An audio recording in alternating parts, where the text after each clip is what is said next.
When we talk about what a trailblazer is, it's usually associated with the words pathfinder, pioneer, or vanguard. So how about we add change agent to that?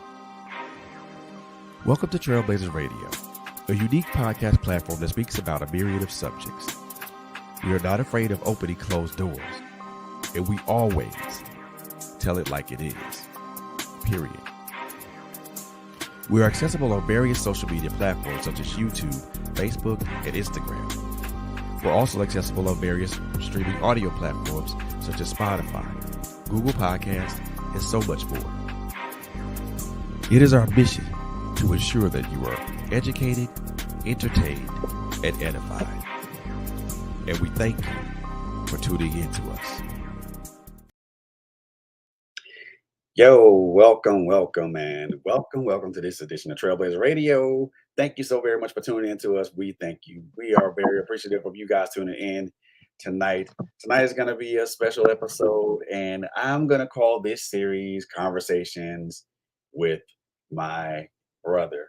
So this is the thing about this is I'm hoping this is going to be an ongoing thing to where we talk to me and several other gentlemen talk about, just talk about the things that we go through as men, but also I also want to try to extend this to have conversations with my sisters as well.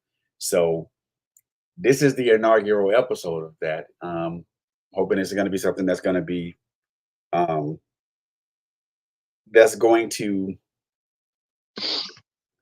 my sisters, hopefully open up their minds a little bit about who we are as men, but also to my brothers, kind of give us a little bit more insight to who we are, and also just allow us to be a little bit more introspective of who we are and things of that nature.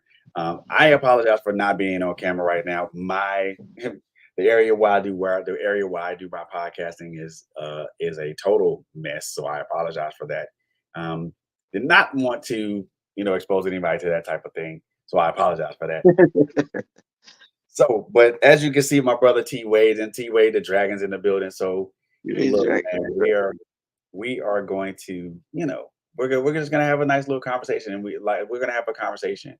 One of the objectives of this particular podcast, this particular show, is to just for brothers to sit down and have conversations, have real conversations, meaningful conversations that'll most definitely that'll edify and uplift. It's gonna be a little bit of humor in there too, so hopefully entertain as well too, but mostly edify and uplift. So before we jump into this thing, I want to most definitely thank all of our listeners and our viewing audience. We thank you so very much for tuning in with us. That does not go without any recognition. We thank you guys so very much for just hanging in with us and just engaging with us we have some things coming down the pike, to which I will announce a little bit later, but which I'll announce a little bit later. But for right now, let's get into this conversation. So as you guys can see, the name of this is called Truths, Perspectives, and Self-Evaluation. Mm-hmm. One of the things there are three. Those are the three things that I think a lot of us as brothers, as men, need to kind of realize and understand, so that we can kind of move forward into this thing called healthy manhood. And two of those things are learning truths about ourselves, understanding the perspectives, understanding what our perspectives are, or the perspective of those truths, but also self-evaluating from the latter too. So let's jump into this thing. So I'll start by one of my fundamental truths that I'm beginning to understand as I'm growing and as I'm progressing is that I have to be very much aware. Well, let's back up a little bit. Hmm. Let's talk about you know what are truths? What are the things? What are truths? What are those truths? Well, those are the things that we realize in our growth process, in our life process. What are perspectives? Perspectives are the things that we see in our life process. Now, I always want to make sure seeing now when I say perspectives, we see things with we see of course we see things with our eyes, but we also so our eyes are one of the gates to which we are able to understand perspectives. But we also have ear gates to which we hear those perspectives. We also have feelings to which we can feel those perspectives as well. And then the self-evaluation part is just taking all those things, taking the things that I just mentioned, and also analyzing ourselves in more detail, and just doing a real hard self-evaluation, and just kind of giving ourselves a grade, not necessarily a grade, but really just evaluating who we are, so that way we can continually make improvements as we grow, as we mature and grow. Now, Hmm. with that being said, one of my fundamental truths, and I'll start with mine, and then you come in with yours, T Way, and then we kind of break those down, because I'm sure there's going to be some commonalities in this, and what we talk about tonight. Okay. So one of my fundamental truths that I've really had to understand in my growth process is that I have to be keenly aware of how my past affects how my past traumas affects other people.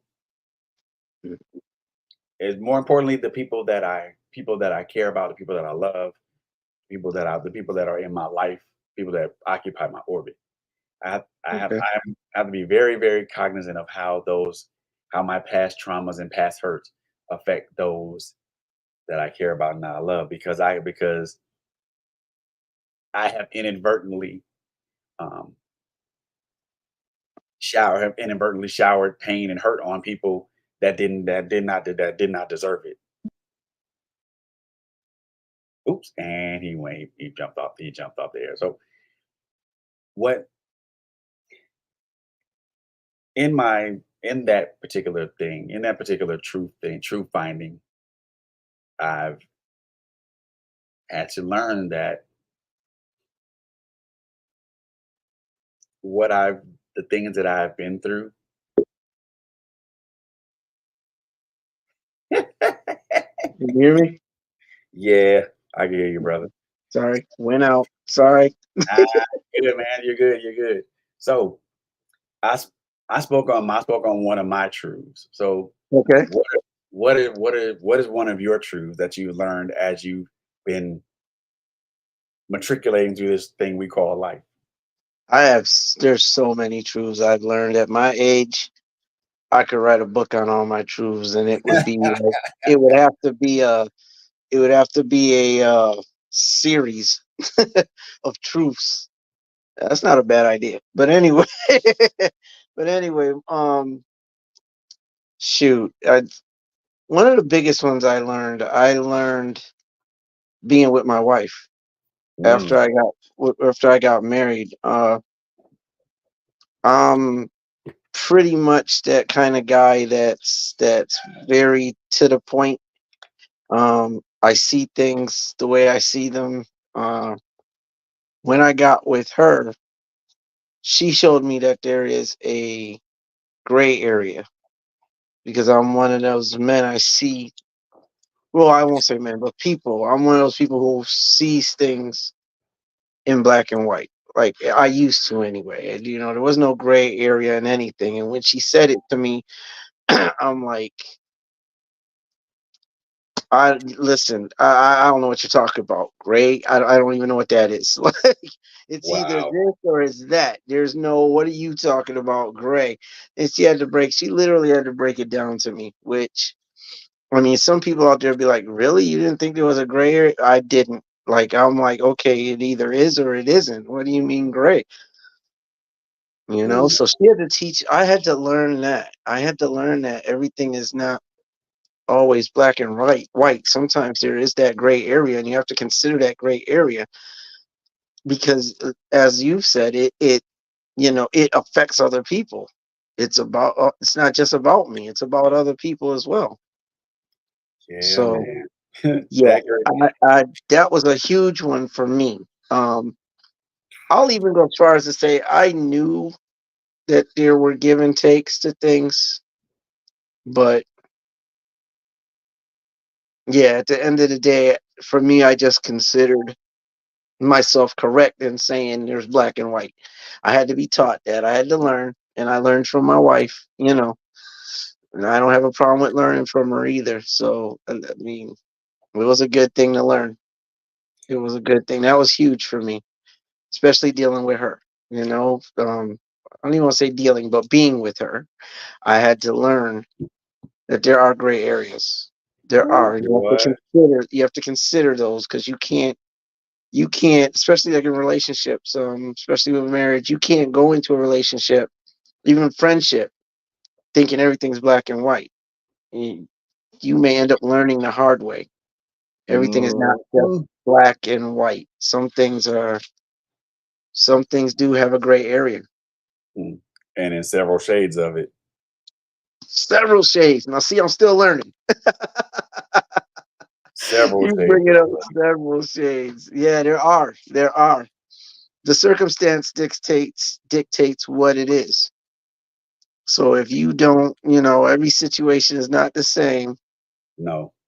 but there are gray areas in a lot of situations that you deal with. And you have to be able and willing to consider those gray areas when dealing with other people. So Yeah. yeah, that was a big one for me. That was I think we share we share a commonality in that because for me, as far as the gray areas, Mhm. I had to learn that, and I think for me, this is where the duality comes in for me, as far as how how I navigate certain aspects of my life. This is where duality comes in. I understand that there's a light aspect to me. I understand that there's a dark aspect to me. Mm. But I also had to understand that there's this little gray area to where, you know, everything isn't so defined. Everything isn't so it you there's no clear lines between that. And I've had to learn that, for me a gray area equates to coloring outside the lines. Okay. Okay. And when I look at that, when I look at certain aspects of myself, and also that's why I say we share a commonality with that because now I look at things like, okay, is that really black and white? Is that really just cut and dry? Because sometimes it's not cutting. Because sometimes it ain't cut and dry. It's it's not always boom. This is it right here. Right. Gray. I think being in the gray, being having gray areas, they force you to consider things, consider certain things. But that's what Okay, that gray area is. You have a black and white area. But that gray area is that in between area on those two opinions, or it gives you another option, which you weren't looking at before. So now you have a third option that's yeah. in there. Or like some people say, his story, her story. Then in the middle is the truth. The truth is the combination of black. To me, the truth is a combination of both black and white, which does equal gray. But then again, in certain things, in certain instances, everything there is defined lines. So there is black, there is white. But then also in Right, other right. things, the majority of some things, then you have black, white, and then you got this gray area, like, and what's in that? And everybody Yeah, keeps saying, well, the gray area isn't always so clear. Well, you can make it clear if you decide you want to, because black and white ain't clear either. yeah, yeah. Not always. Not always.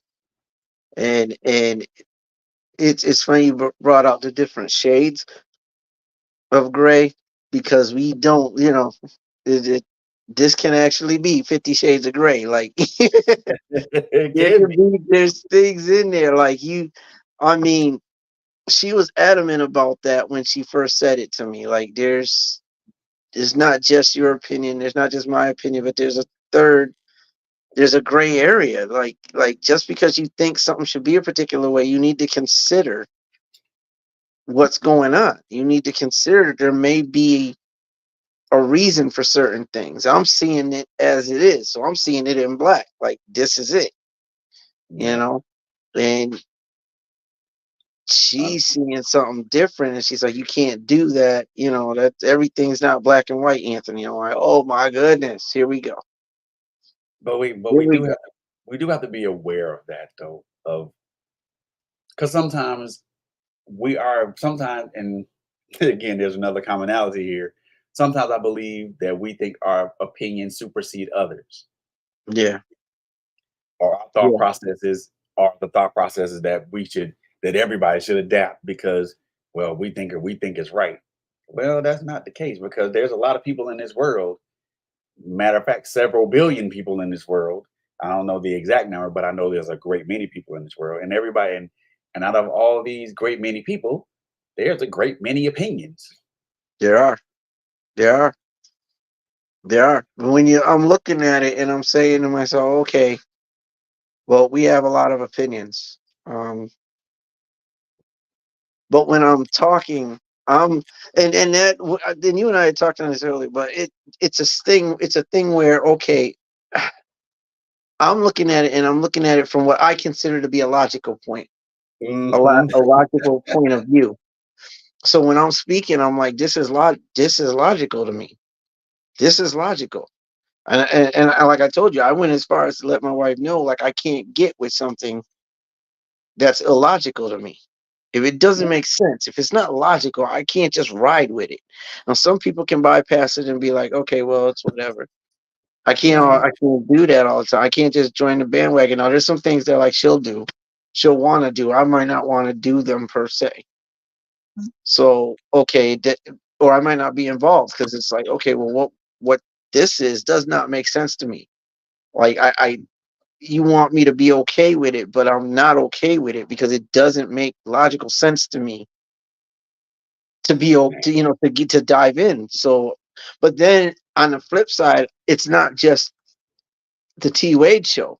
So I'm like, okay, we can do whatever. Right. Whatever you want to do, that's what we'll do it.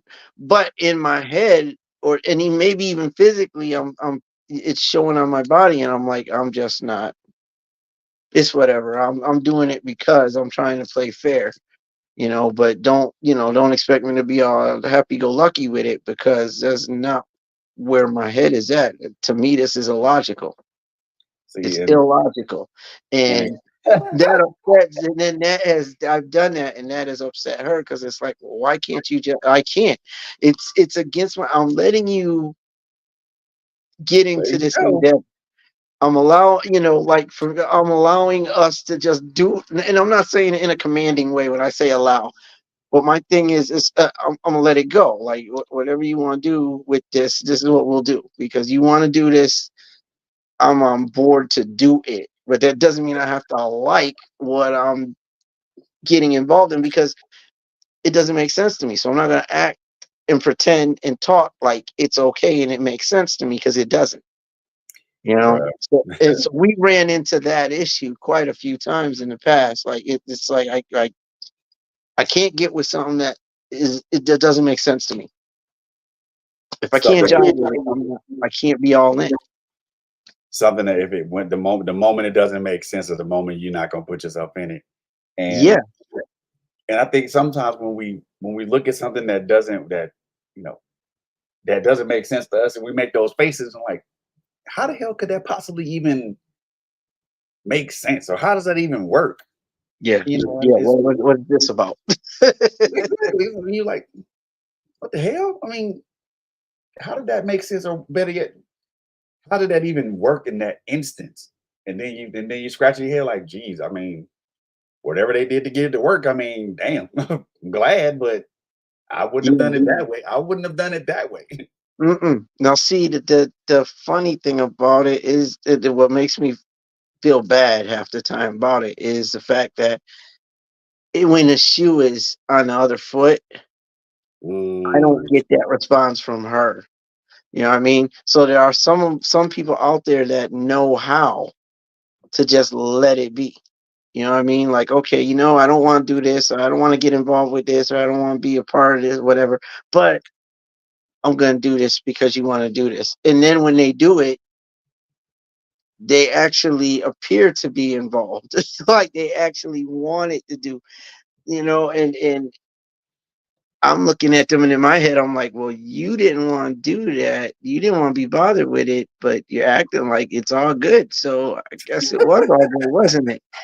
But it really wasn't. And then that just makes me feel bad, because I'm like, I did, I don't always do that with her. I really don't. And we haven't had that type of situation in a while. Like well, I can't say that. We've moved into a new house, and we moved into a new house that includes, there's 6 of us plus a baby. So there are some things that I look at and I'm like, eh. And then there's some things that, like, for example, moving into a house with, you know, where there's yeah, 7 of us, I'm like, I don't want to do this, because again, I'm a thinker.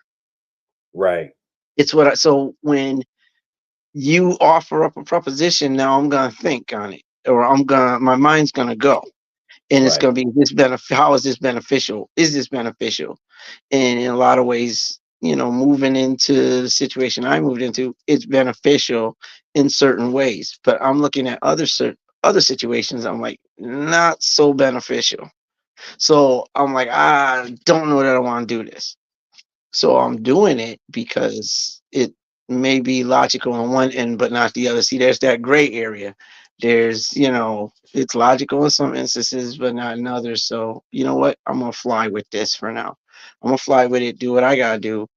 But at the end of the day, it's not that cut and dry. You know what I mean? It's not that cut and dry living with all kinds of other people. It's just not. But you do what you do to make it work. You do what you do to achieve the goal. You do what you have to do now so you can do what you want to do later. And it it's that type of scenario. So yeah, I mean, I have recently had to deal with that in the past few months. I've had to deal with it. It is, there is a gray area, and you do have to pay attention to the gray area, and you have to weigh things out. And we tend not to take time to do that, because we know what we like, we know what we want, and we go with what is. Nothing else Unfortunately, matters. Yeah, nothing else really matters at that point. It's hard to tell somebody with that mindset to look into a gray area, because they don't know what the gray area is. They've never had to worry about it. It's like, this is how I do what I do. This is me. Take it or leave it.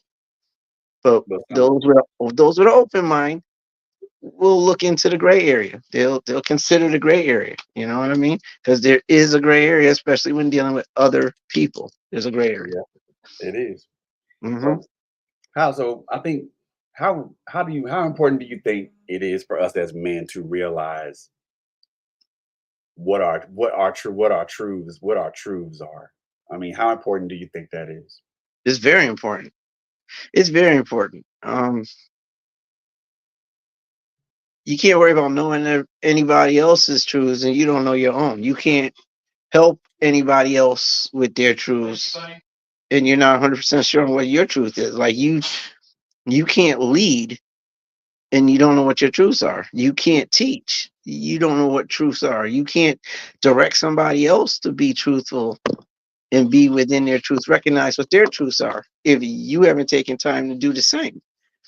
And as a one-on-one, yes, for me, I need to know me. I need to know what my truths are. I need to recognize them, and I need to either adjust or try to fix. And when I do that, I can help others do the same.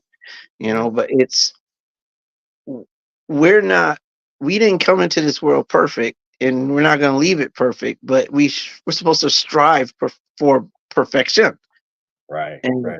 and I think as a man, we don't always, as men, how do I want to phrase it? We don't always look for those truths, because that would mean that for a lot of us, it means like there's something that's lacking somewhere. And we don't want to look at that either, because we've been taught that, we're not supposed to be weak. We're not supposed to look at things that we could learn from, because we should know what we need to know. We got to learn this. We're the heads. We got to lead, but it's imperative to learn to acknowledge your truths. What is your truths? What are they? What is that you need to do to help you? See, and I'm in agreement with that, because and like you said, just because you find out a fundamental truth about yourself doesn't make you weak. Hey, Quint, how's it going, sweetie? Thank you for tuning in. Thank you for tuning in. Hey, Quint. And I know I saw the question there. We're gonna get to that in just a second. I think when we're in agreement with what you said, I'm most definitely in agreement with what you said. Even to amplify the point that you said, that not realizing what your truths are, that if you don't accept those or don't acknowledge those, or if you accept or acknowledge those, that makes you a weak person, that makes you a weak man. No, it does not. It means that Right. you realize something within you that needs to be improved, or that needs Right. to be understood, or that needs to be examined in detail. Right. Exactly. Just because you've learned something about yourself doesn't make you excuse me, a weak person. Doesn't make you a bad person. Doesn't make you less of a man by understanding some fundamental thing about yourself. I think as we in our growth process, we're supposed to learn these things about ourselves, and we're supposed to do our best to try to understand what these truths mean to us, so that way we can keep moving and progressing and moving forward in our life. Just because, Exactly. I mean, like the fundamental truth that I found out about myself, that I ended because that I use that my trauma, my past, and the things that I've been through, I've inadvertently hurt people, and Yeah. I had to realize that. That was something me and Monica talked about a few days ago, and I had to realize that. all and this is another thing I had to realize, that sometimes when we try to talk about things we do, sometimes we also inadvertently trauma dump on people. Oh yeah. Oh yeah. That's the We thing. inadvertently trauma dump on people, and then that puts that person in a defensive posture. Mhm. And one of the things that I've learned, that I've realized, that you don't want to put the people that you care about in a defensive posture. No, you don't. No, you don't. Makes things And difficult. yeah, it makes things difficult. Now you're trying, now the openings that you thought you had at first, you don't have those now, because now that person's in a defensive posture, because now it's just like, now you trauma dumped, or you've dumped some emotion or some anger from a past experience onto that person, and now they're completely defensive. Yeah. And see, that's it in a nutshell. Like, if you don't know yourself, if you don't know your truths, you may not recognize it when you're doing that dumping on everybody that you care about. You may not see it. Like, it took me a minute. Like, when it comes to my kids, same thing. Like, I realized that I was trauma dumping on my kids because I was traumatized from youth when it came to as my mother. as a Like, kid. as a child, like, trauma hit me. Like, I created a luggage like loads of luggage full of trauma, and I carried that into the development of my kids. So what they got from me was what my mother gave me, and I didn't realize it until I literally decided, okay, I need to do some therapy. I need to go to some therapy and see why I am the way that I am. And when I did, I found out, okay, well, let's take a look at your past. Let's see what you have going on in your past. And when I did that, I'm like, oh my goodness, every example that we talked on, it reminded me of my mother. And I'm like, okay, so, you know, I had to learn, like, you were traumatized. Yeah. And then you dump that onto your kids. Like, don't, you got to realize what you're doing. So our truths are very important. They're very important. Very, very important. And here's a question that Quint put to us. Hmm. As men, what does striving toward perfection mean to you? You want me to tackle that first, or you want to go? You want to tackle it first? Ooh, ooh, I've been waiting to tackle it. Can I tackle it first? By all means, come on Oh with my it. goodness. Okay. Now, in true honesty, I do believe that some people feel it has a different. I think that it has a different meaning for different people.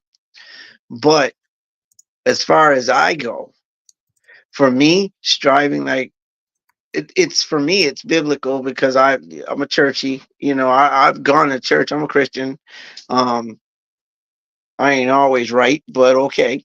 Well, we were taught that we were brought into this world imperfect. Um, there's no such thing as a perfect person. The only one that I was taught, the only one that was perfect was Jesus. Yep. So with that, also the Bible says strive for perfection, which means you're supposed to move forward towards it. Those things that you know could possibly make you better, those are the things you strive to achieve. The things that help you elevate, to make you a better person, to help you to be a better person, those are the things that you push for. Those are the things you attempt to achieve. So for me, that's what it is. You strive for perfection, means you try your best to do your best, to do what you can, to become a better person, to be better than you are. And we all know, again, it goes back into looking at your truths. Who Hmm. are you? What is it about you? Some people do walk around thinking they're perfect. Yeah, we man. we've heard people tell other people, like, you think you're perfect. Nobody's perfect, but you strive for perfection. You strive for those things that work for you. Those things that, and if I want to put it in a biblical way, then I could say you strive to be like Jesus, who was perfect. Now Yeah. you're gonna, and it's recognized that there are times where you're gonna fall. It happens to all of us. That is stated in the word as well. You're gonna fall. You're gonna have your moments, but you pick yourself up. What do you do to make it? A good example is David. David did a lot of falling. David sinned quite a bit, but when David sinned, and then David repented and tried to do better on that thing which he failed at. Like, I'm not Yeah. gonna do that again. So which made him the apple of God's eye. He picked up the lesson that he learned from the things that he fell short in to make himself better. And that's what I think striving for perfection means. For me, that's what it means. If I could answer Quint's question, but also amplify a couple of points that you made, but also kind of add into what Quint put in here too. So I do Hmm. want to kind of, this is what she said, but I also want to add into that. She said, "Agree is biblical, but perfection biblically is maturity. So striving toward maturity, and to me that is part. And to me that is part of it. The other part of it, when we're striving toward perfection, is really, to me, I think, is realizing where you are at this very moment, Hmm. realizing where you are mentally, physically, emotionally, psychologically at this moment, and consistently working on each area that is lacking. if you're lacking in the if you're lacking in the physical sense, work on that part. And if you're lacking in the emotional sense, work on that part. Go to therapy, find help. If you're lacking in the in the mental sense, same thing, find help. They do things that help build each area of that up. Now, when for me, striving toward perfection means just it entails all those things, but it also entails what Quint mentioned as maturity, because as we grow, and as we evolve, we mature. As we mature, we're supposed to know a little bit more about we're supposed to know just a little bit more about ourselves as we mature. Some people, and I'm gonna say this, and this is gonna sound harsh, but some people need to hear this. Some of us as men do not evolve. Some of us actually devolve. That's truth. We That's don't we true. don't we don't we don't evolve. Some of us as men devolve because we're we're stuck in our we're mired in those ways of those thought processes. And again, we're also realizing striving toward perfection also means, always looking forward, but never looking back. But also understanding that what you went through is a lot is makes up a large part of who you are. But it also should give you the strength and the fortitude to move forward. A lot of us as men, and I can put myself in that at one point in time, don't a lot of us don't want to move forward in the things that we're supposed to do. And we don't want to move forward in our maturity. We don't want to move forward in our thinking. We don't want to move forward in recognizing and analyzing and realizing our truths. And why do you think that is? Because we talked about this earlier too, because it's like we weren't taught that as boys. Mm. Our fathers weren't taught that as boys. Our fathers wasn't taught that as boys. We weren't taught what it means to embrace who we are, embrace the emotional part of who we are. We weren't taught to, you know, it's okay if you're hurt. It's okay. It's okay to let a few tears out, and it's okay to let some tears go. Yeah. It's we weren't taught these things. We weren't given the tool. We weren't given the tools.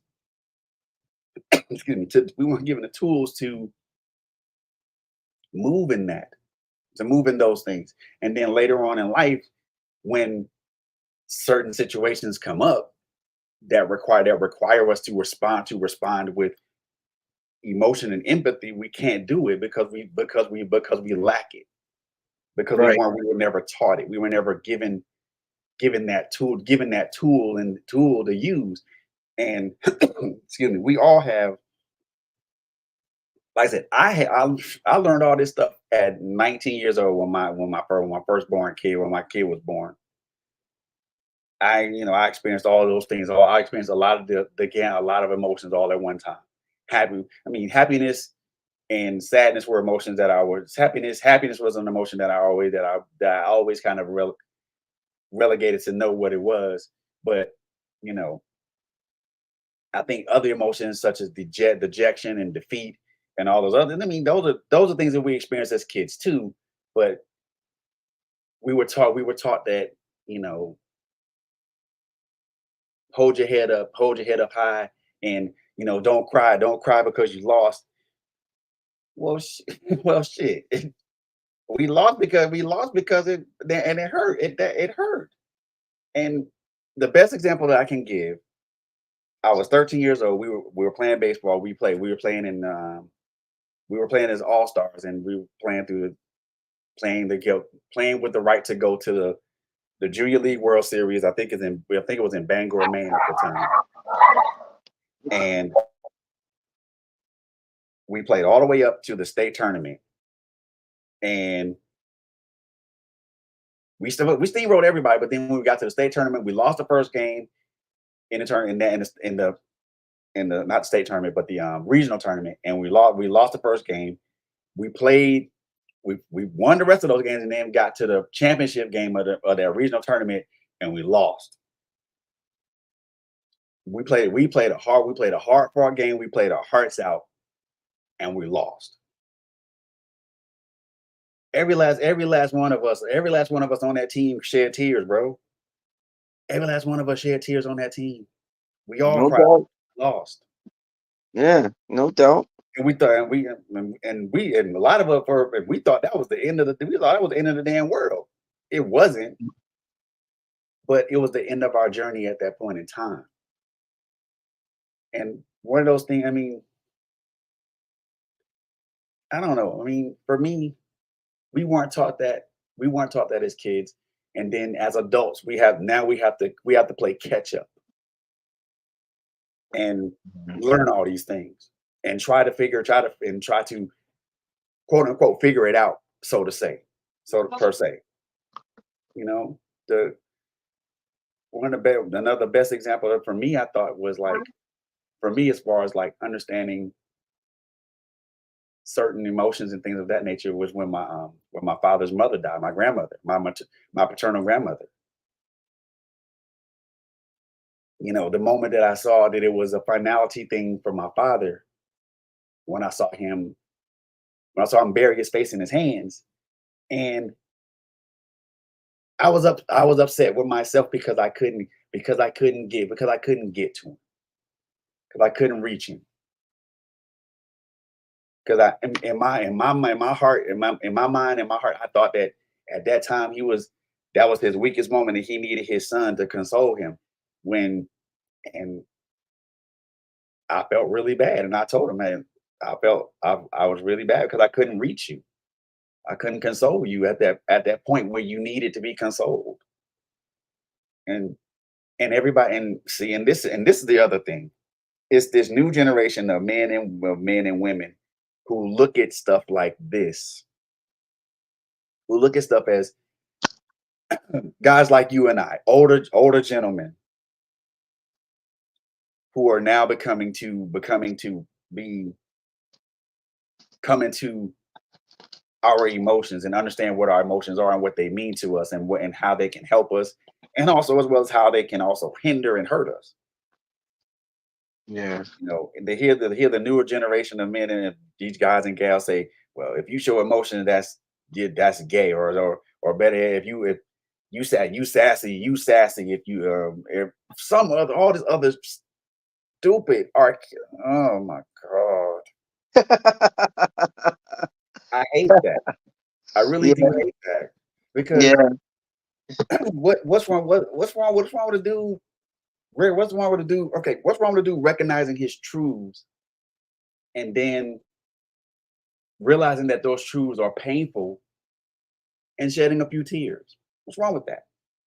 Listen, you know how hard it was for me, because I was in that group of people that was taught, as a man, you're supposed to do what you're supposed to hold things down. You're not Mm, supposed to show that soft side. It took me a minute to break down to my wife. Like, some things got overwhelming and everything. Now, the one person you should be able to break down to is your companion. And I could break down to her, but I never did, because I felt like she needed me to be strong. man, But she never no. said that. She didn't say that. I mean, she would like a strong man, but yeah, she never said, you got to be strong. You got to do this, that, and other. I don't better not ever see you crying. She never said that. And one day I couldn't, I came off wrong on her. And then I went to her in the middle of the day, and she was sitting there peacefully. And I started talking to her. Next thing you know, I'm breaking down. Like, I'm explaining myself, and I'm breaking down why I feel the way I felt. And it was hard to do for me, but there was such a relief doing it, I'm in the back of my head, I'm like, why haven't I done this before? I mean, Because like there's a release that's given to you when you can actually, as you said, when you can recognize your truths and you can recognize your faults or you can yeah, recognize your shortcomings. And it took me a minute, but I got there and I'm like, oh my goodness. And it threw her because after being with her for so long, I had never broke down. I had never opened myself and made myself vulnerable. And it messed with, like, she was like, I didn't know how to respond at first because you've never done that. She's like, but I really want to thank you for doing that, with me. And it felt good. She acknowledged it. And she's like, I know that must have been hard. She's like, and I thank you. And she consoled at the same time, and it felt good. And I'm like, this is what we should be taught to do. And when you're with the right person, they're gonna respect that. When you're with the right person, they're going to help you with that. When you're with the wrong person, those are the people that are gonna be like, listen, what the heck are you crying for? Why are you yeah, breaking down? Why are you talking to me about your shortcomings? Why are you talking to me about your feelings and this, that, and the other? Man, you better man up, be somebody, and stop acting like a little punk. Like, man, them are the wrong people right there. no, That's the wrong attitude. That's the wrong direction. always the wrong direction. And gosh, I mean, and I, I'm saying this without being too judgmental, but there are some women out there. There are great many women who who love the fact that their mate can be emotional and be transparent and be and share themselves with them. Yeah. And then to the opposite of that, there are women that don't like that, that think that that's not manly or macho. And a lot of us as men look at not crying or not being emotional or not being vulnerable with a Yeah. as the macho response, and that's the wrong type of response to have. Well, it's like Quinn just said, she prefers a man that apologizes and can cry, not all the time. And I I, I get that. I get that because I'm not shoot, I'm more of a private crier anyway. If I'm gonna cry, normally that's me. I'm gonna like I'll suffer it out. I'll talk to people about my issues, but I won't emotionally open up all the time. And it's not because I don't feel I can. It's more of a protective thing for me. I guess it's more of a I don't feel a need to have to let everybody know my business all the time, or Right. it may be something I've gone over, I've already expressed. Like, for example, my wife may already know what I'm dealing with. So why am I going to turn around next week and cry about the same thing all over again in front of her? Why am I going to do that? Like, why am I going to even, I'm supposed to pick myself up and say, okay, how do I fix this? After I've had my moment of breakdown, after I've had my moment of going through, okay, so now the next step is how do I fix that? How But do I do what I need to do? And so no, it's not a cry all the time thing.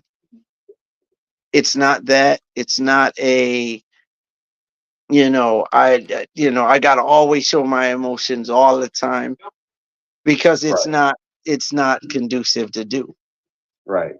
But I think one this is could be something that we could probably agree on, but I could say I think one of the fundamental truths of us as men, as all of us as men, this is, and I'm saying this kind of generally, and this can be debated upon at length, but this humble person's opinion would be, I think a lot of us as men, our fundamental truth is that we suffer in silence, that we engage in silent suffrage.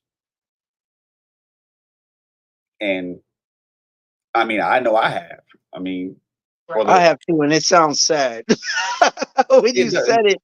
when you said it, the first word that came to mind was sad. Like, but not pathetic sad, but sad that it's emotionally sad that somebody would have to suffer in silence. You know what I mean? Like that shouldn't be a thing.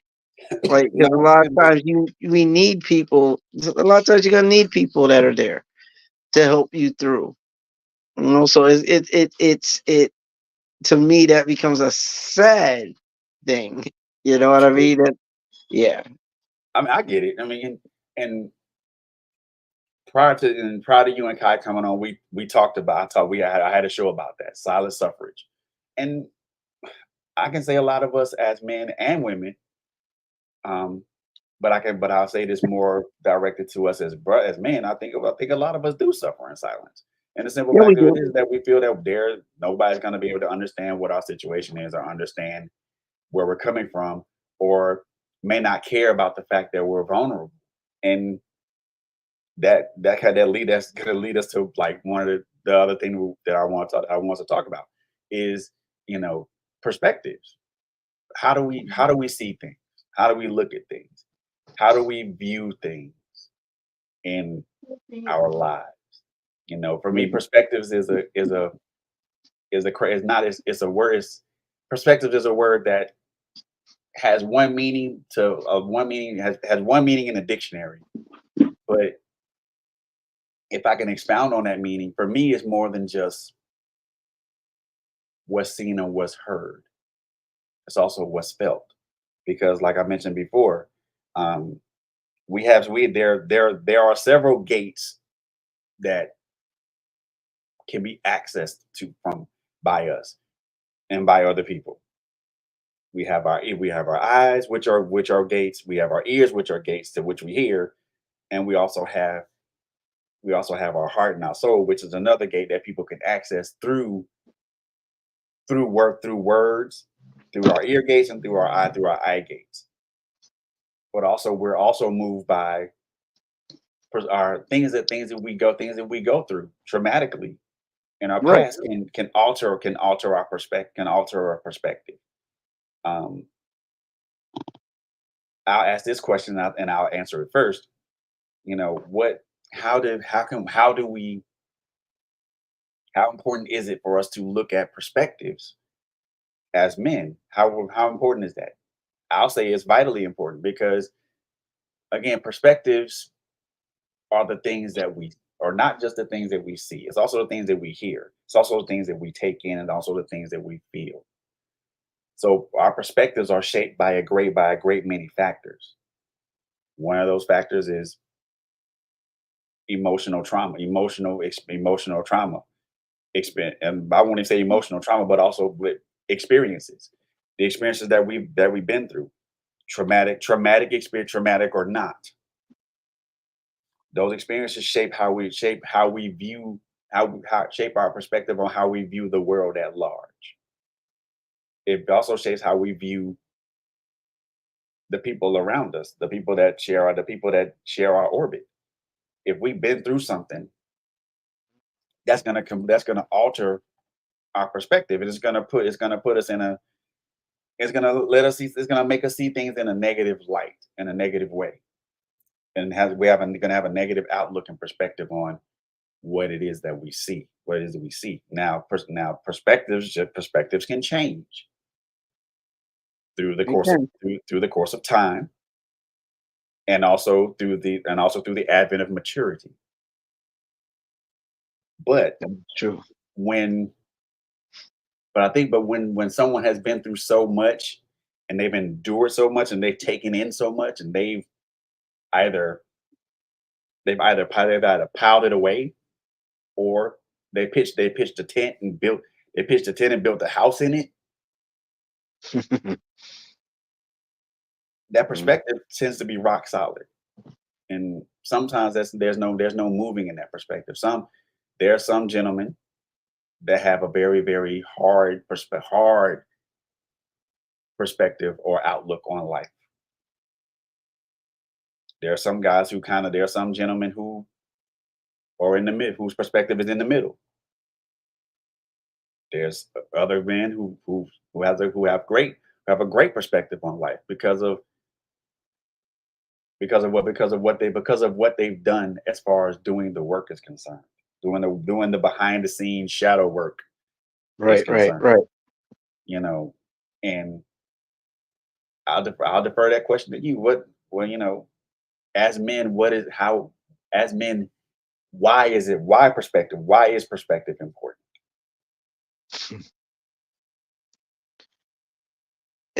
See, you said it all. For me, I mean, like, there's more to it though. There's a well, lot more well, I to it. I mean, there's mean, always gonna be more perspective for me. Like, it's important because it does help us to grow. We can move forward. Um, it well, let me rephrase that. It determines how we move forward, mm, how we move in life. Your perspective on things. If everything that we go through, if a person, everything that a person goes through, they relate to it as being crap, like life is crap, then that's how they perceive it. Everybody's perception on life is going to be a little different. Uh, it, you can get somebody who's out there like robbing banks, who never had anything, life was always hard, and their perspective may be a little different right, from somebody else's who's had a hard life. Maybe they didn't feel like their perspective on life probably tells them that nothing good ever comes of you trying to do things the right way. Maybe the other person who's had it hard, their perspective is it's hard, but you know what? Maybe I can overcome what my detriment has been, and I can make life better. So right. you have different perspectives and different scenarios for different cases. It's hard for me. My perspective on life is life can be hard. I ain't gonna Right. lie, life can be hard, but I'm determined to make life better. And Right. what else? What helps me with my perspective is, even though life can be hard, and there are things that I may go through with my wife, she is a factor Right. in that perspective. Like, life is rough, life is hard, but I have her and she is awesome. And then I want to make life better for her as well. So it's like, okay, my perspective, my drive is different. Based off of the perspective that I have. It's crazy because you can also have dual perspectives at the same time. Life is crazy, but guess what? Life can be good. You know what I mean? Life can be what you make it. And in all honesty, I hate when people say that. I hate when life is what you make it, because people be like, "How's life treating you?" Life ain't treating me at all. I'm treating life. I'm the one paying the bills. I'm the Mm, one. Life ain't doing nothing for me right now. Life ain't doing nothing but making things hard for me. But that's my perspective on it. But hey, I know that I'm looking for angles to change that. And that's, I right. think, where the key lies. Your perspective may be one thing, but it can change. And your perspective can be one thing, but it can also flip later on. It's Oh, gonna be based on your mindset is everything. And it's very, very important. Your perspective is important. A lot of people are stuck emotionally in their yeah. perspective. Yeah. And it makes it hard for some to move forward, because I've been trying for all these years and nothing's changed, and every time I take one step forward I get knocked back three. Like, their perspective is bleak. But what do you do with that when you are in that position? What do you do with that? What do you do to change the perspective? Try What do something you different. you try something different? You have to. I mean, if your perspective is like that, and you stay just like you said. I mean, and this we're using this as an example. Right. If you tried everything you could to try to change your outcome and nothing happens, you're gonna have a pretty pretty bleak perspective on certain things. But have you tried a different tactic? Have you tried a different approach? Right. Have you tried just kind of looking at the problem from a different angle? I think the other thing with perspective is, I think perspective also is also a product of choice. We as human beings, we our life the way we live our lives and how our lives are right now is a direct product of our choices. Yeah. Choice is important. We are a product. Where we are at the moment are we're is a product of our choices, whether those choices are good or bad. And we have to put those choices into that perspective, because it all starts, to me, perspective all starts with the question as, why am I here? How did Mm. I get here? What did it Meaning, take? how did you get in the situation you're in, or Mhm. Not, I mean, this I stage mean, of life, or what do you yeah, mean by that? why why am I here? Why am I here? Not not the big question that we all ask, that we ask Mhm. God at some point in our life, why am I here? Because I think at some point we've all asked God that in our life, why am I here? But it starts with the question, why am I here in this situation in this very moment? How did I get to this particular result? What Mhm. choice did I make to get here? Was it a bad choice? Was it a good choice? Was it an indifferent choice?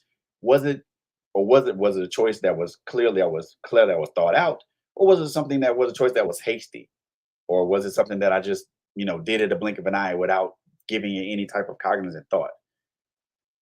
Mm. So it does start with that question, why am I here? How did I get here?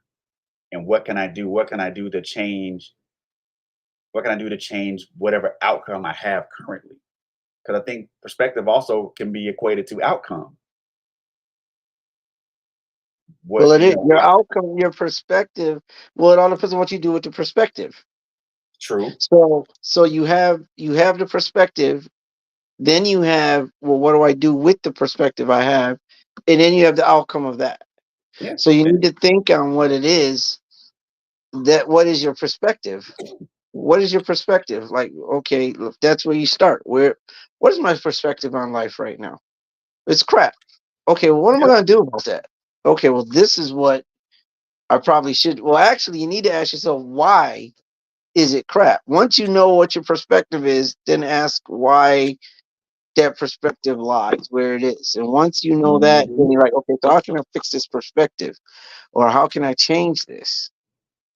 And when you make up your mind how you're going to change it, then you get the conclusion of the matter. But again, a lot of things can transpire, a lot of things can happen within the realm of possibilities when you try to adjust that perspective. I don't know if that makes sense to you. it does. It does. I It mean, makes sense to me. That's but why I was saying it. But like, but the you adjustment really of have to understand what you have to like you said, you have to ask why. Why is your perspective the way it is? Why are things the way they are? And then you ask that secondary question, how can I fix this? Like you said, how can I fix this? How can I change this? but And the, then you the make the moves. but see, one of the things that we as men have to learn to do, and it's a hard thing for us to do, because a lot of us, again, it starts back from the beginning of never being taught how to deal with things, and how to roll with punches, sometimes. Yeah. And We have to learn how to take that perspective and see it for what it is, and then make adjuststudjustments to it. I mean, and, and it's even if hard we to have to do. deconstruct it.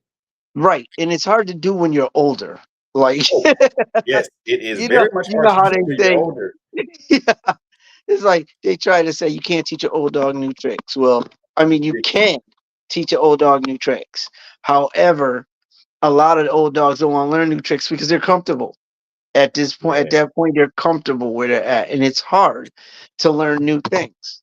Like a lot of us, even regardless of age, a lot of us don't like change, and we don't like to look at things from a different perspective. Because we've Because been in this perspective for so long, it becomes comfortable. It change becomes what requires too we much know. work. Huh? Change requires too much work. It does. There you go. There you go. It does. And nobody wants to put the work in. Nobody wants to put the work in. You know, I say that all the time when it comes to marriage. When I have relationship conversations, I'm like, marriage takes work. Relationships as a whole take work. They take work. And if you choose to put in the work, okay. If you don't, then expect to stay in the rut that you're in, because it takes work. And a lot of people don't want to put work into the things that they want to achieve. It makes no sense to me. You know already you're going to have to do certain things. Well, I don't want to have to do it. You just want it to automatically happen for you. It doesn't work that way. Exactly. And the best It way I can doesn't. put it, it's harder to look outside in than inside out.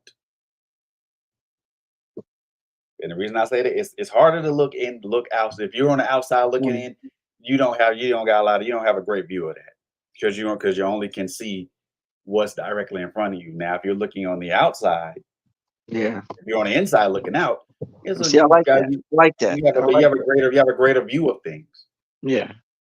But people tend to, and I'll say this for I won't say again, what I'm saying is generalities, not nothing that's gonna be that's based in any that's based in any fact, but it's generalities. And but also when we speak in generalities, there's a strong possibility that those generalities can be true. Right. Exactly. Exactly. Some of us tether our viewpoints and our perspectives to outside looking in thinking Mm, man. because we think because we're on the outside and we're trying to look in and we only get this limited view of what we're supposed to see. And I'm gonna tell brothers, gentlemen, I'm gonna tell y'all this, and I want you to really understand what I'm about to say. Perspective requires us to have a complete, un unhindered 360-degree view. We gotta have that 360-degree view because we have to view everything around us. Yeah. It's not just what's in front of you. You also have to be mindful of what's to the left of you, to the right of you, what's behind you, and then all those directions that encompass that whole 360-degree view. You have to be able to see everything in 360 degrees. Because if you Like that. don't, you're gonna miss something, and you're gonna miss something you're gonna miss something that you should have seen coming, but now you're blindsided by it, and now you have to make adjustments to it. I mean, but it also forces us as it should I won't say force us. It should condition us as men to also to be able to keep our head on a swivel. And I'm not saying that in any type of defensive or offensive terms. It's just that we should be acutely aware of what's going on, what goes on around us. Even more acutely aware of what goes on around us in our own lives, because we're supposed to be able to have we're and I'm saying this we're quote unquote supposed to be able to have a 360 degree view of our lives. We're supposed to be able to see that all the time, but Right. Right. the wrong perspective can limit your view to 180 degrees, So you can. or even more so could only limit your view to only 90 degrees, to where you only because you can only see that right angle, and you're supposed to see more than that. That those that right angle is supposed to be flat, and then that flattened that thing that's flattened out is supposed to just flare out into a circle, and you're Right. supposed to be able to see everything in front of you. And you're supposed to be able to turn around and see everything in its entirety. And in its entirety, and also in full and living and full color. You know, again, but it also it's you bring up some great points about that, and we have to see that in 360 degrees, because if not, what are you missing? What are you missing? You're missing something.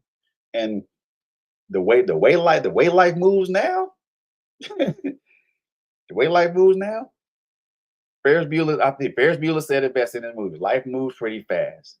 If you miss it, if you don't look at it, if you don't catch up, you're gonna miss something. You're gonna miss something awesome. And I'm paraphrasing what he said. I don't know the exact quote, but I know part of it is life moves pretty fast.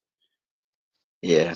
If I you miss mean, if you don't pay attention, you'll miss something. You'll miss something. You'll miss something awesome, or you'll miss yeah, something that's gonna be fruitful for your life. yeah. For Crazy. me, I'm constantly, like I said, I'm a thinker, and sometimes I think grandiose. Sometimes I'm just detailed.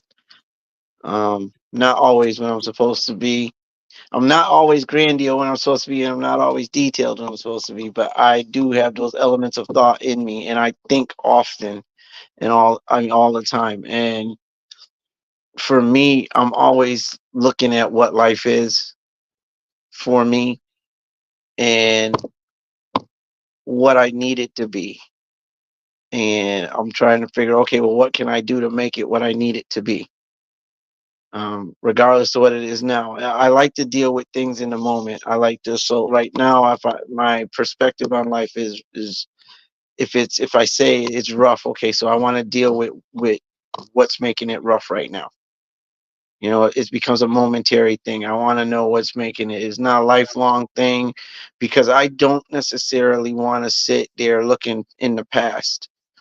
I mean, we'll do that in therapy. We look at things in the past. That's fine. But my focus has to be on what's in front of me. It does. My Right. focus has to be on what lies ahead. And if I'm in this rut at step one, by the time I reach step 100, I want some type of a different outcome. I need a different outlook. My Right. perspective, my perspective needs to be different. So how can I change my perspective? I have to change whatever's making my perspective what it is at that moment. I have to change that.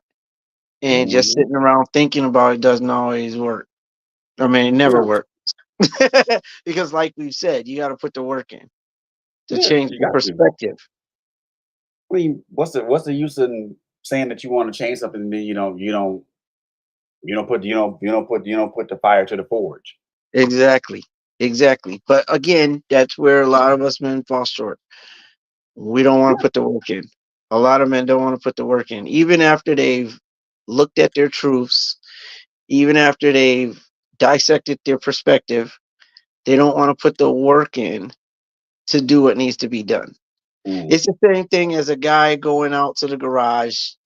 For the past 10 years, he's been loading that garage with nothing but garbage, junk, spare mm. parts, things he don't necessarily want to throw away. So he opens the garage door and he sees what's in that garage. And he's like, his perspective is, this is junk. This is a mess. This is uncontrollable. Now you've got some that'll be like, you know what, Jimmy, put your shoes on, come help me with this garage. Then they've got the perspective, okay, I want to make something beautiful out of this garage. I want to fix it, clean it up, get rid of the garbage that's in this garage. But you get some who look at it and they're like, man, this is a mess. And then they raise their hand and they pull the chain and they lower the garage door. They'll be like, I'll hit that some other day, because they just don't want to do, they know it's going to take work that they don't want to put into it. It's just going to have Lord to have stay the mercy. way it is for now. And that's the way that it is. I mean, we tend to be lazy. We don't want to do the work. And Mm. anything worthwhile takes work. Anything worthwhile takes effort. And you got people that just don't want to put the effort in. So, Yeah, I feel you on that one, bro. I do. yeah, they And want to put the that effort in. to me, and kind of to conclude this part of it, to me, perspective is an important part of our self development as men. It can Yeah.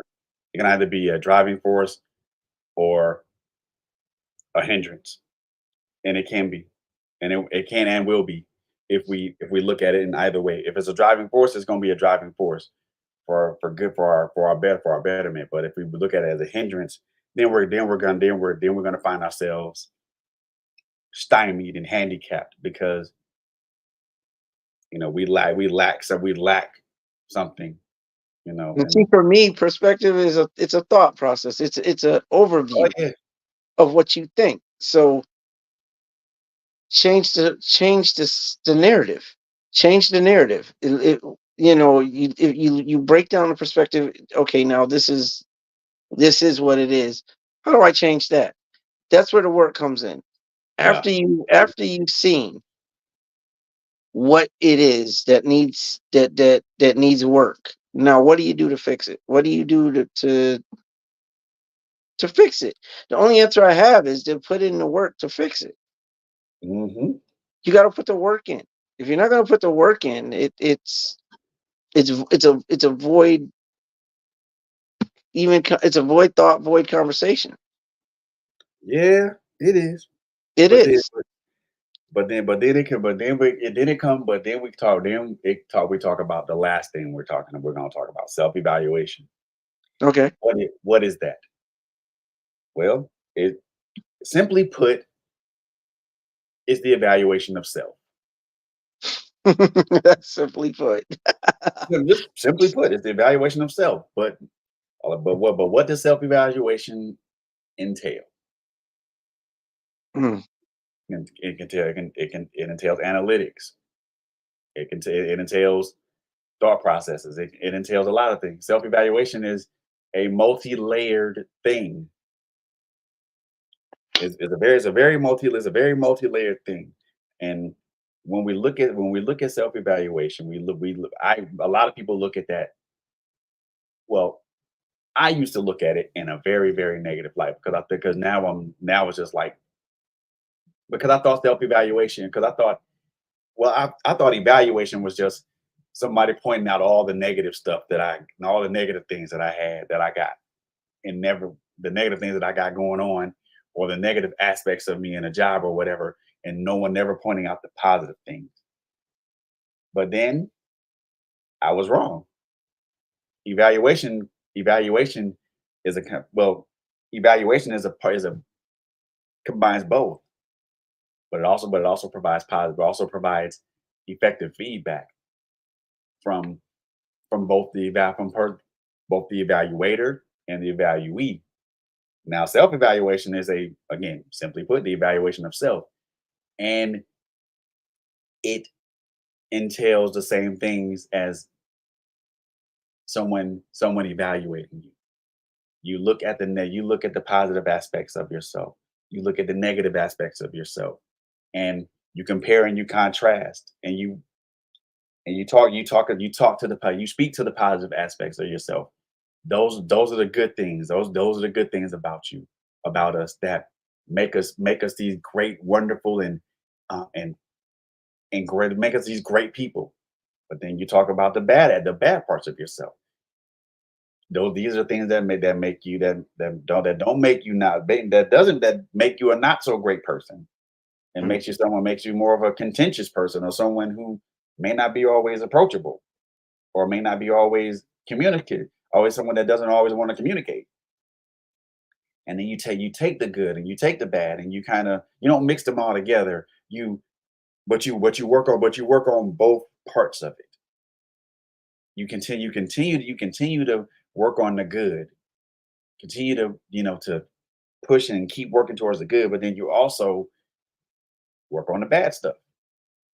Turn the negative aspects of self to positive aspects of self. A lot of times, a lot of times we don't we how can I put this? And I can only say this for me, honestly speaking. okay. There are times where I don't properly self-evaluate. Yeah, I think we all have those moments. There are times where I misdiagnose myself. Yep.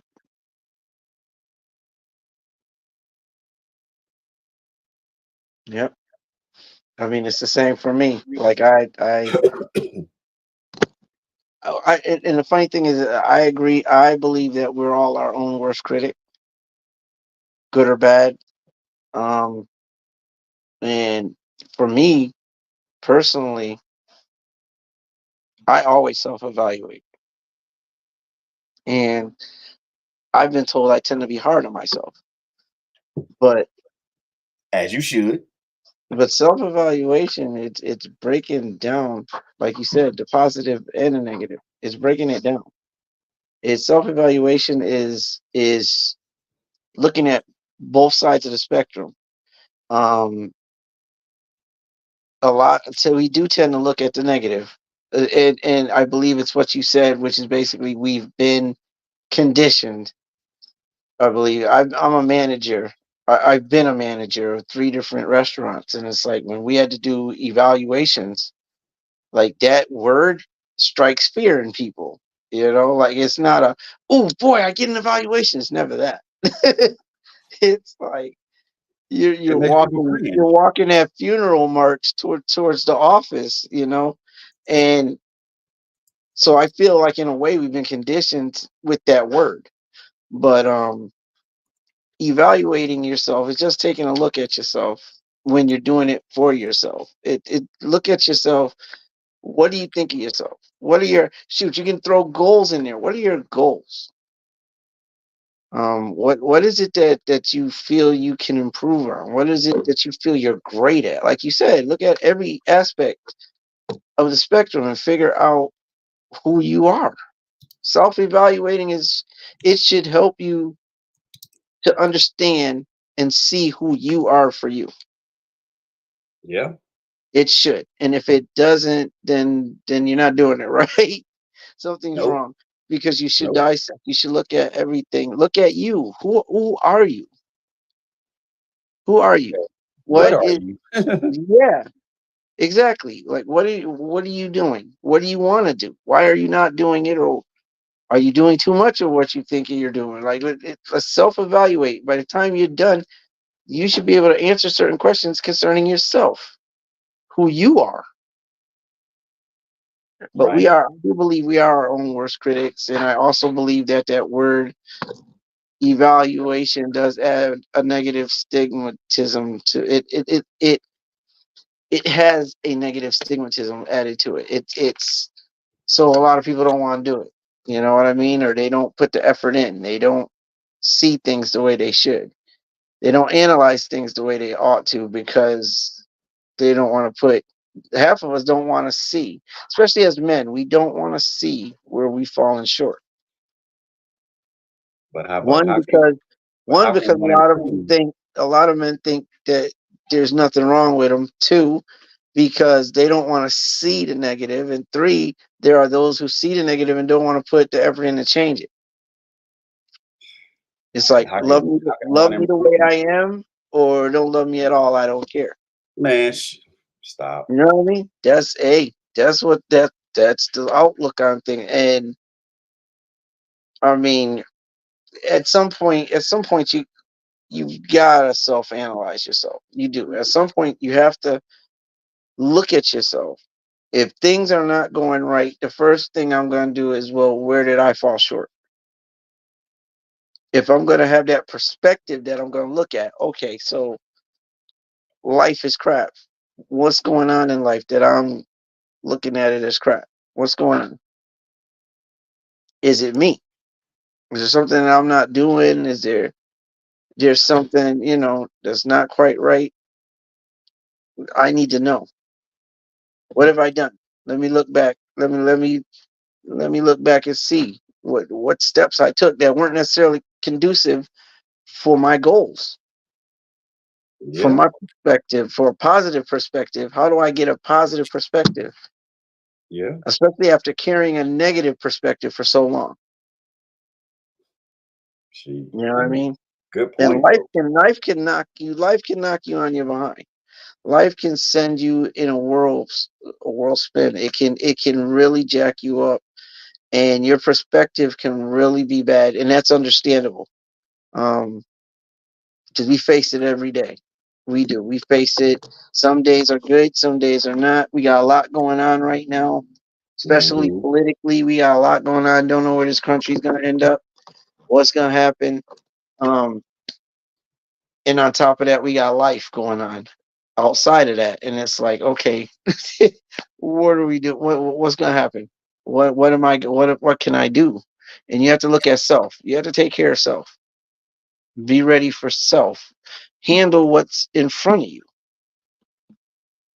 Mm. instead of just letting it be what it is and saying, well, it is what it is. There's nothing I can do. Figure that out because it's important. It's important. See, and it has to be. And gentlemen, I want to say this, and I'm gonna make this as plain as possible. Self evaluation is not a hard, not a it's not a death sentence. Okay, It's not. It's not. it is an opportunity for you to look at yourself as you are in your current state and make an honest evaluation about yourself. Be honest with yourself. What is it? What is it that you can do good? What is it that you do great? That you do awesome? And then what is it that you're not so awesome at? And then what are the things that you can improve on? I mean, and I use myself in a transparent manner. My self-evaluation process has revealed a lot of things about me that I did not like, which which triggered an emotional response, a very emotional response. The emotional response of crying. And because those are things that because I did I myself it revealed a lot of things that I didn't like about myself that were not so great. That wasn't there weren't that didn't make me look like this awesome person that everybody else looks at me as. But then also in the same instance, it also revealed a lot of things that I knew about myself, but didn't know to that extent. Didn't know to that extent. I realized that I'm It's just funny because therapy helped me do that. It mm, you get into therapy, it'll help you self-evaluate. They will help you self-evaluate in a way to where it's like, okay, because like with my therapist, she not only helped me she's not only helping me because even to this day, every time I go in, I'm like, okay, we're gonna she wants to self-evaluate. But she'll even go with the positive. It's like, okay, so what have you done for yourself? What have you done for yourself today? Or what have you done for yourself lately? Or, where do you think you're at in life? Or, and through that process, she's helping me evaluate myself as well. Like, okay, so why do you think it went the way it went? Why do you think things happened the way they did? Why did you say such and such a thing? Why did you say it the way you said it? You know, and or if I tell her life is crap, why is it crap? Talk to me. Tell me why you think life is crap. And then after I answer, it's like, okay, so how can you fix that? How do we change that? How do we go and change how you feel? How do we change what the narrative is now to something different? So if you can't do it yourself, then find somebody who can help you with self evaluation. Because for me, I mean, I've always self evaluated, not like you said, Fred, not always accurately, but I've self-evaluated, and having somebody to talk to help me self-evaluate is great. It's awesome. I'm finding out things about myself that I didn't know, or things like you said that I knew that I didn't focus on, or you know, it helps. Right. So I I get. personally like it. I personally like it. I will self-evaluate my life, everything inside of my life. What am I doing wrong? There have been times I've gone to I've walked to the Wizzo and been like, look, baby, I have to apologize. Or, like I'm looking at, for example, she does a lot in the house. How come you don't help her, Tone? I know you work a lot, but when you do get home or on your days off, there are things you could do.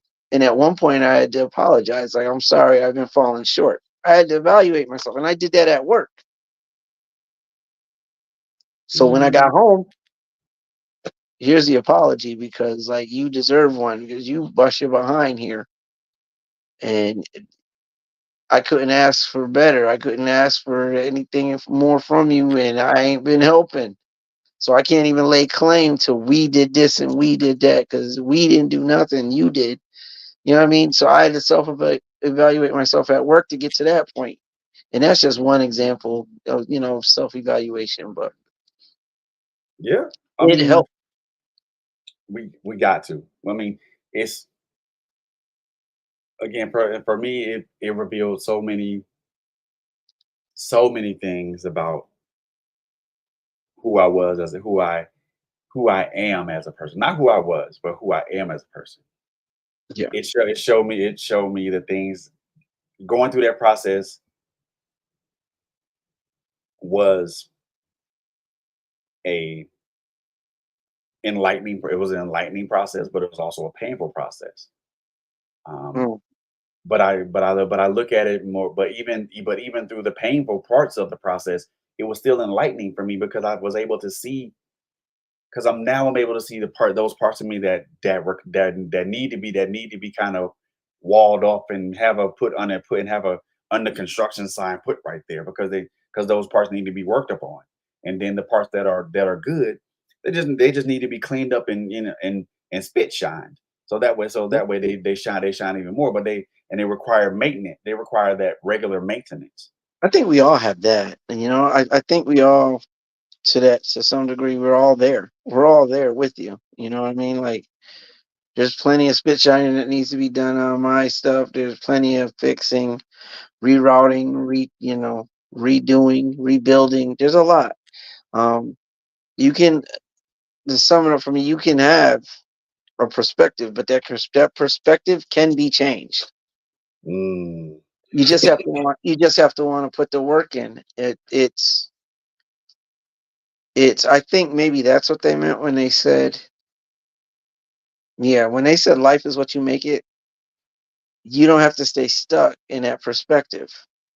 Um, I'm a firm believer, and I am not gonna lie. I'm a firm believer that life does deal you cards. Um, Yeah. but it does become a case of how you deal with those cards. How are you gonna play that hand? Mm. You And know whether or not it's a crap hand. exactly. Yeah. Can you actually pull 10 books out of a bad hand? Yeah, you can, but as long as your partner knows what he or she's doing. Right. But I mean, but you gotta learn how to play. And let's just kind of put this out there. I think Yep. there are some instances that all of us have been dealt a bad hand at some point in our lives. Oh Some yeah. of us have been dealt bad hands for the majority of our life, and we play those out, and we play those hands out, never understanding the consequences or the ramifications of playing those hands out. Yeah. And in most cases, playing those bad hands out, playing some of those bad hands out have were able to they we were be able to be blessed with incredible opportunities. So Well, let's not say that having a crap hand means you gonna mean having a crap hand means you're gonna lose the game, because that's not true. Right. Right. You know, because Right. you, 'cause like I said, having a bad hand can lead to a great opportunity, but then also having a bad hand can lead to a lot of other things, wanton destruction, and everything else that goes with that. You know, emotional and mental collapse, and other things that go with that. So listen. I mean, there are people say, "Well, I've been dealt a bad hand all my life." Well, how did you play? How did you play that hand? Was that the only hand that you were dealt, or were you given other hand? Were you given better hands than the one you currently have? Right. Right. Because I mean, yeah, some of us have been dealt bad hands, but at the same time, the game still goes on. So in the course of that game, you're Yeah, going to it be does. given good hands and bad hands. Yeah, you really have to figure out what you want to do with your life. You do. And again, it's not like life's always going to be on your side. Not like life's always going to play fair with you, cuz that's not the case. But you have to know how to maneuver. You have to learn how to maneuver. So that you're, again, going back to perspective, so that your perspective does not stay the same way. Too many people get stuck in their perspective. They get stuck in the woe is me, Yeah, and but then again, you do have those that are stuck and they don't know how to get there. They don't know how to get out. You know what I mean? Like it's I don't want to paint it, because I don't want to paint it as, okay, well, you can change your perspective and make it everything you ever wanted it to be. Sometimes it does get hard, and sometimes people don't know how to change that perspective. They don't know how to do what needs to be done in order to make things different and make it better. And you can self-evaluate and you can find the negatives, but you still may not know. There are those that still may not know how to fix what's broken. I mean, I can have a toaster that don't work. That don't mean I can fix it because it's my toaster.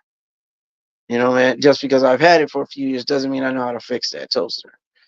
Some people they may need to find help in changing their perspective. Like I said, because again, life doesn't always play fair, no, but you don't have to stay stuck. Is the only thing I can say.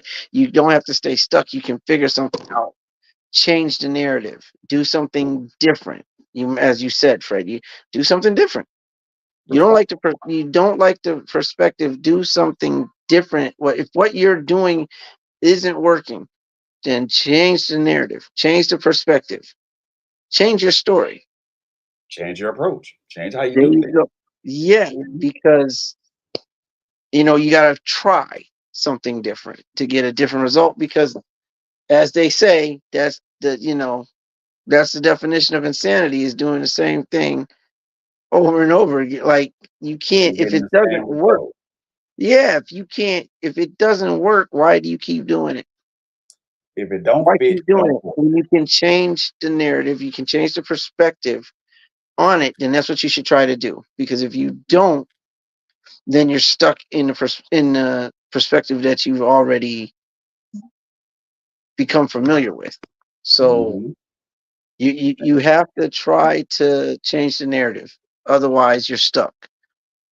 Now, I Man. can't guarantee you that everything you try is gonna be successful, but try and try again. It's better than staying stuck in that narrative. All right, and I think, and that's a great thing to end this on, man. So first and foremost, Tony, I want to thank you for being here with me tonight to try to bring this topic to light, and also, you know, adding your transparent and unique view to this. Um, every time you and I get up here, it's always a great conversation. Um, and I'm appreciative of you, man. I really do appreciate you being here, taking the time out your Wednesday evening to come up here and us sit over have just a very honest and transparent conversation. So I appreciate you, brother. Hey, no problem. It was my pleasure. It was my pleasure anytime and every time. Like I have no problem with it. Yes, Anytime and sir. every time because like you said, the conversation is always great and you and I could basically go on all night long. I know you right. I know, You right? know, we could have long conversations all night long. But I know, right? I do appreciate you having me on for this because it was awesome. It really was. Always, always. And ladies and gentlemen, ladies and gentlemen of the listening and viewing audience, I want to thank you guys for tuning in and rocking out with us tonight, man. I hope um, for any brother, for any gentleman that's out there listening, that's listening or watching tonight, I hope that this particular conversation, you know, at least whatever part of it that you listened to or that you watched, um, helped you in some form or some way, shape, or form. Whether it's understanding, you know, the importance of acknowledging your truths, whether it's the importance of, you know, understanding understanding how your perspective um, affects how you affect your life and your viewpoints, or just understanding why self evaluation is important for us Right. as men. I hope that you were able to at least catch one of these points, man, because I think that it's important for us as men to understand what our truths are, what our perspectives are, and to self evaluate. Because Yes. as crazy as these times are, I And think you're crazy. it's gonna be important now more than ever for us as men to do this. And let me just put this out. No, it is not. Um, how do people put this? No, it's not sassy to self evaluate. No, it's not. Um, you're not less of a man if you analyze your perspectives, and no, you're not less of a man if you uncover and realize and analyze your truths. None of these things make you less of a man. It actually makes you more. It makes you a very much. It makes you more aware as a man. But it also Exactly. allows you to tap into other things. So please don't believe the hype about, you know, well, that's not that's not manly and that's not macho. Well, tell them that's not that. Well, that's not. Well, what you thinking ain't cool either. If you're really gonna, we gonna compare apples to oranges. Honestly speaking, you Yeah. know, realizing who we are as men. And I am gonna start a series called What is Healthy Manhood. One of the things that I think healthy manhood revolves around is the realization of our truths, the understanding of our perspectives, and also reaching that point of self-evaluation to where we can self-assess and and accentuate the things that's strong, and then the things that we're not so good at, put those things up under construction so they can become strength, so they can become assets and not liabilities. You know, there are other things that healthy manhood also entails, but that's a topic for another show. But I do want to start the series of healthy manhood because a lot of us as dudes don't know what that entails. And It I'm is. not gonna say I have all the answers, but I have some theories. I have some suggestions and some theories that I hope can help. Theories work. Theories always work. Yes, sir. So, Tony, when the next time you and Kai gonna be jumping on here and blessing us with y'all's great It convos? do happen somewhere. Um, okay, well, I was gonna go on tonight, but we'll be hitting our show up again on next Wednesday. Bet. Okay. Next Cool. Wednesday. Um, yeah, I had a powerful show that I was gonna do tonight, but I wanted to get with you on this one because I thought this was a great opportunity. You know what I mean? And I love this type of conversation all day. I can have this conversation all day. Oh yeah, So we yeah, can. by all means, and we will definitely be on letting y'all know what is what next Wednesday. That's what's up. That's what's up, man. Yeah, And man. Next and as for Wednesday. me, you'll probably get because you may catch me. You might catch me tomorrow. You might not catch me tomorrow. But I mean, it just depends on how I feel or whatnot.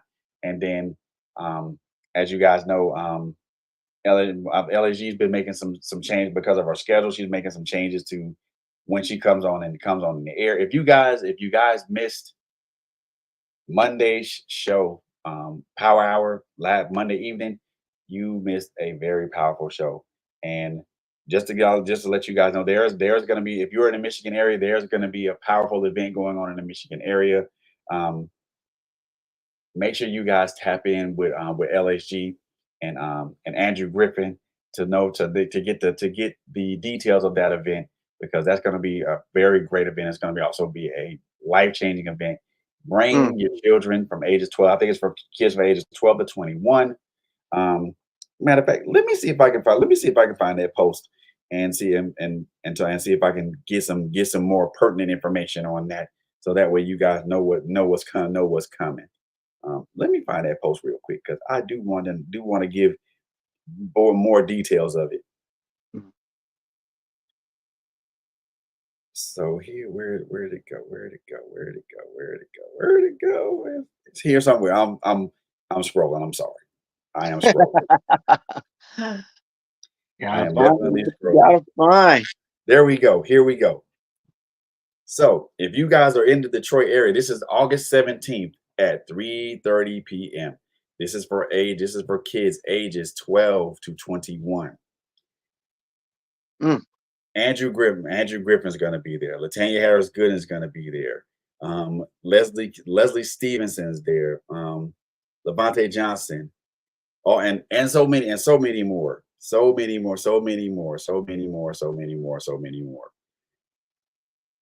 August 17th, 3:30 p.m. This is a youth mentorship program, Rewrite the Vision, presented by Andrew Griffin, for ages 12 to 21. This event is going to be at 1736 North Lank Park Court in Southfield, Michigan. Zip code is 48075. So if you are in the Detroit area, or if you're in Detroit or surrounding areas in Michigan, make sure you get your kids into this event. Now, the good thing about this is that Trailblazer Radio is sponsoring 2 kids to go to this event. So we're sponsoring 2 children to come to this event. This is going to be a game-changing, life-changing event. So make sure that your kids are in the places, and make sure you and your kids' faces are in the place, and get some great information, and also be healed, be rejuvenated, be revived. And man, it's going to be a good one. So if you miss Monday's show with LHG, they talked a lot about what to expect at this event, but also when and where it is. I just gave the information to it. Make sure you guys are there. If you're in the Detroit, Michigan and surrounding areas, make sure you guys are there. October 17th, 3:30 p.m. Ages 12 to 21. Andrew Griffin presents Rewrite the Vision. Make sure you guys are there. Also, I kind of wish I could go. I've never been. I know, right? I know it sounds exciting, and I know with Andrew and his team, and also with LHG and the other folks that are arrayed with them, this is gonna be powerful. It's gonna be very, very powerful. So the other thing, I did have some announcements, but we got so deep into this conversation. I think that was it. I forgot what those were, but that was it. But then I did announce the Rewrite the Vision thing. I wanted to make sure that I supported Andrew Griffin and also and LHG in that. This is something that I think that LHG has been very, very, very emphatic about, and very excited about. So make sure you guys. So if you're in that area, make sure you come and support. Lastly but not leastly, make sure you support us as a platform. We're everywhere on social media. We're on Facebook, Instagram, YouTube. We're also on Clapper, also on Rumble. We are also on TikTok as well. We're also on X, also known as Twitter. Patreon page is still in the works. Just trying to finalize some things and get some things put together, so that way that can be up and running. We're also on Twitch. And I am working on getting us a Discord server. So make sure you guys keep your eyes and ears out for that. But we're everywhere on social media, man. We're looking to expand where we are seen and where we're heard. We're also, if you guys also want to listen to our podcast, we're on Spotify, and also other audio streaming platforms such as Amazon Music, iHeartRadio, Apple Podcasts, and so many more. With that being said, I want to leave you guys with one particular thought, and it's going to be a very short thought. And I'm trying to think about the best way to say this. As men, we need to realize what our potential is in this world, in this world that we live in. We have the potential to be great, to be great. We have the potential to be awesome. We have the potential to be larger than life. We have the potential to be larger than life sometimes. However, it is the things that we were not taught as men that prevent that from happening. Yeah. It is the things that we have been exposed to, whether it's a traumatic experience or whether it's something any other type of experience that prevents that from happening. Were we taught the things that we know now by our fathers? 90% of the time, no. But do we act? But now that we know what these things are, now that we know what these things are that we weren't taught, it's time for us to embrace those things.